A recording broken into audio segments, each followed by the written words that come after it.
Vous avez certainement, comme moi, dévoré la vérité sur l'affaire Harry Kéber, 2 jours, personnellement. Vous avez peut-être suivi son protagoniste dans le livre des Baltimore. Vous savez évidemment de qui je parle. J'ai le plaisir de l'inviter à répondre à mes questions, cette fois, Monsieur Joël Dicker.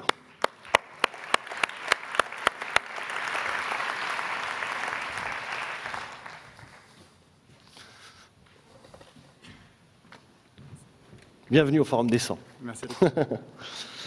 Joël Dicker, on a parlé de frontières toute la matinée, toutes sortes de frontières. Vous êtes l'écrivain transatlantique. Quel est votre rapport, vous, à la frontière? Bonjour à tous. Je crois qu'il y a la question de frontière qui n'est pas tant celle qui est la nôtre que celle qu'on nous met. Et là, je parle en tant que jeune homme qui déjà disait, quand j'étais enfant, je disais « j'aimerais écrire, j'aimerais créer des choses ». Il me disait « c'est pas un métier, c'est pas un travail, tu peux pas faire ça ». Et puis je l'ai fait, et j'ai décidé de placer mon 6e et mon 7e roman, mes 6e et 7e romans aux États-Unis. Et on va me dire « mais pourquoi tu quittes la Suisse ?»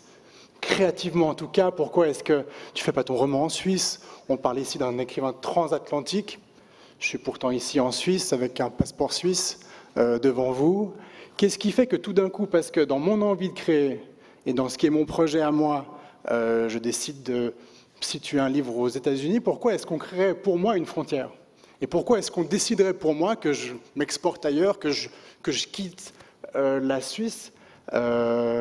Question qu'on ne poserait pas ici quand on voit le projet extraordinaire sur Venise. On ne vient pas dire mais pourquoi est-ce que ce n'est pas Zurich ou Genève? Ce n'est pas la question. Et je crois qu'il y a quelque chose de très important, en tout cas pour ma génération, qui est qu'est-ce qu'on nous met comme frontière à nous par rapport à ce qu'on voudrait faire ou à ce qu'on voudrait être?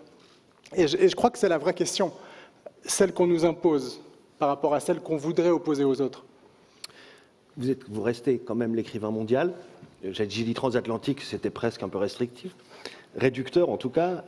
Vous l'avez dit, vous avez un passeport suisse, vous êtes genevois, vous êtes même champelois, je crois savoir que vous avez une vie de quartier. Quelle est l'importance de cet ancrage local pour vous dans cette dimension mondiale? Mais de nouveau, il y a un ancrage qui est existentiel. Et c'est très amusant parce qu'on vient parfois imaginer que parce que j'ai la chance d'avoir du succès plus loin que la Suisse, ça dénaturerait mon identité, la personne que je suis, mes envies, les ambitions que j'ai, parce que tout d'un coup, mon livre est acheté ailleurs, dans d'autres pays, très loin parfois. Mais qu'est-ce que ça change à mon identité à moi? Qu'est-ce que ça change à ce que je transporte moi quand je vais en France, aux États-Unis, au Brésil, parler de mon livre et parler de la Suisse? Suisse que je transporte. Et vous connaissez la Suisse, on est suisse pour les étrangers, mais quand on est en Suisse, on est genevois ou vaudois ou zurichois, et jamais on ira chez l'autre. Et quand on est genevois, on est carougeois, tonésien, on a une identité qui est à nous.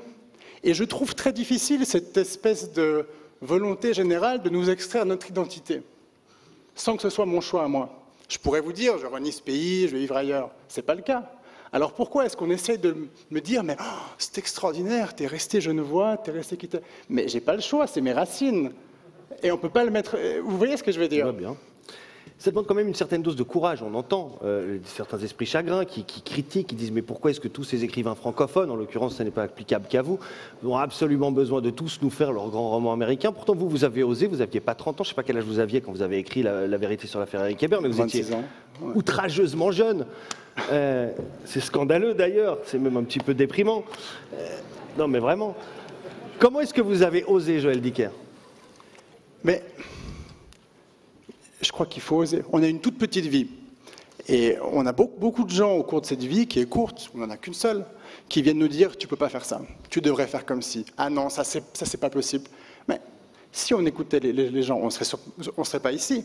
Je crois que dans tous les projets qu'on voit ici, dans le projet qu'on vient de voir là, combien de personnes vous ont dit « monsieur, ça n'a pas de sens, c'est fou, ça ne marchera jamais ». Mais si on faisait ça, on n'en serait pas là. On a quand même besoin d'une stimulation qui soit suffisamment forte pour aller au-delà de ce que les gens aimeraient pour nous. Ou alors peut-être que les gens ont des ambitions qu'ils ont de la peine à exprimer et qu'ils les rejettent sur nous ensuite si on les exprime soi. Mais je crois que c'est important de donner ce message aux plus jeunes, à ceux qui construisent maintenant et de leur dire, mais faites ce que vous voulez, faites ce en quoi vous croyez vraiment, c'est primordial. Parce que si on ne le fait pas, s'il n'y a pas des gens comme ça un peu qui disent, mais essayez, n'ayez pas peur de tomber, n'ayez pas peur de l'échec. On est dans une culture ici, en Suisse et en Europe, quand même, on dit, si tu rates, c'est très grave. Mais si tu rates, c'est pas grave, tu feras autre chose, tu feras encore, tu feras plus loin, tu feras plus fort. Mais il faut quand même qu'on distille ce message et même qu'on le distille de façon très importante. Parce que si on se contente de dire aux gens, mais ça tu peux pas, pourquoi ton livre est aux États-Unis, vraiment écrivain c'est pas un métier, on fera pas grand-chose. Mais en l'occurrence, vous avez osé plus que ça. Vous avez osé, on l'a dit, écrire un grand roman. Vous avez osé en vendre combien d'ailleurs Peu importe. Voilà, beaucoup. Des millions. Bilan est là dans la salle. Et puis vous avez surtout osé rompre avec une posture un peu, la posture un peu traditionnelle de l'écrivain, sacralisé, non marchand, comme ça, dans la pureté de son écritoire, en vous associant. Sans beaucoup d'état d'âme, enfin vous allez répondre à ma question, mais apparemment sans beaucoup d'état d'âme, à des grandes marques, à Suisse, on peut les nommer, à Citroën, on vous voit à la télévision. Comment est-ce que là, vous l'avez fait de nouveau sans vous poser plus de questions que ça, en vous disant tout est possible? Il y a une question. D'abord, je le fais parce que j'ai de la fierté qui est double.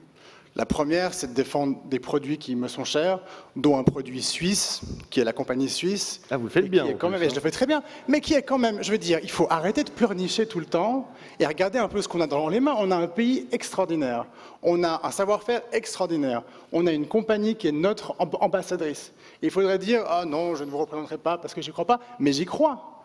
Et la deuxième chose qui est le plus important pour moi, c'est est-ce qu'il n'y a pas là une obligation pour les gens de la culture qui tout d'un coup auraient la possibilité d'aller chercher des gens là où ils n'iraient pas forcément, dans la publicité par exemple. Est-ce qu'il n'y a pas une obligation de la culture à le faire? Est-ce que vous n'en avez pas marre? Moi je n'en peux plus. Est-ce que vous n'en avez pas marre, vous, d'avoir comme marque des choix comme des footballeurs, des musiciens, des sportifs? C'est très bien, mais est-ce que vraiment c'est l'image qu'on a envie de donner aux plus jeunes, de dire Karim Benzema c'est formidable, Nabila c'est formidable, Kim Kardashian, c'est extraordinaire.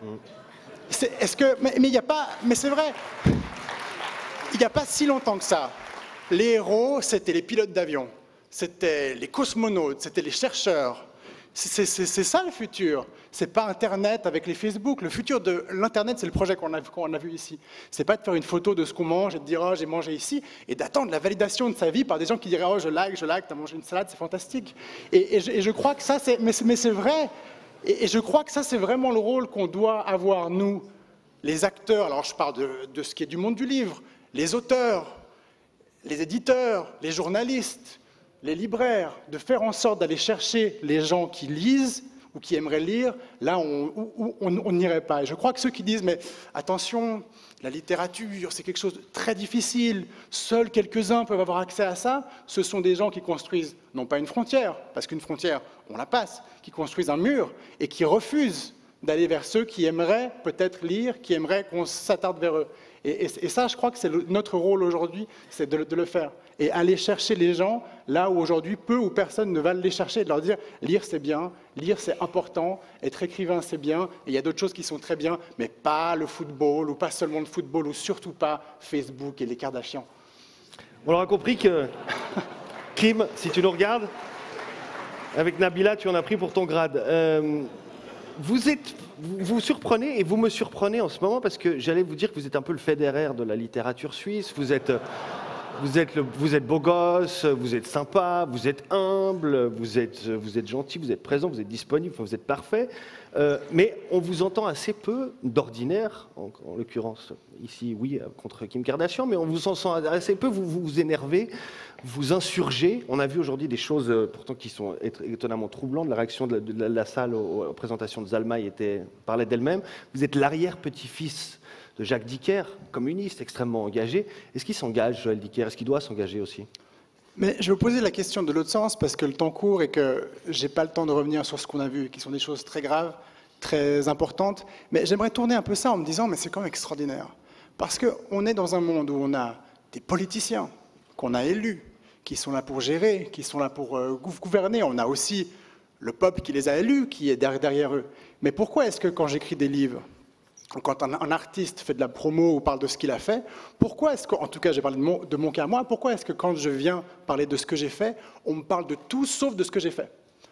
Je dois donner mon avis sur ci, sur ça, où est-ce que tu vis, tu couches avec qui, tu gagnes combien. Et si on parlait des livres vraiment, et si on parlait de la culture vraiment, et si on commençait, et là je parle aux médias vraiment, si on commençait par faire une partie du travail ensemble à 50-50, qui serait de dire, mais on va commencer par parler vraiment de ce qui est important pour nous en ce moment, qui est parler de la culture, de la littérature, du livre, de choses comme ça, et de laisser le reste pour après. Et je crois que ce qui m'interpelle, et si je vous dis ça, c'est que je me dis parfois quand j'entends ça, je me dis, mais dans quel monde est-ce qu'on vit aujourd'hui, et quelle est la démission des médias par rapport aux politiques pour qu'ils viennent demander à un artiste, à un musicien, à un peintre, comment tu réglerais le problème de l'Europe, toi? Et le Brexit, qu'est-ce que tu penses de ça? Mais c'est le café du commerce. Et c'est pas possible, si on a un minimum de dignité, et c'est vrai. Voilà. Le message. Voilà. Le message est passé, Joël Dicker, comme on ne l'a jamais vu. Incroyable, félicitations. En démonstration aujourd'hui, Joël Dicker. Merci.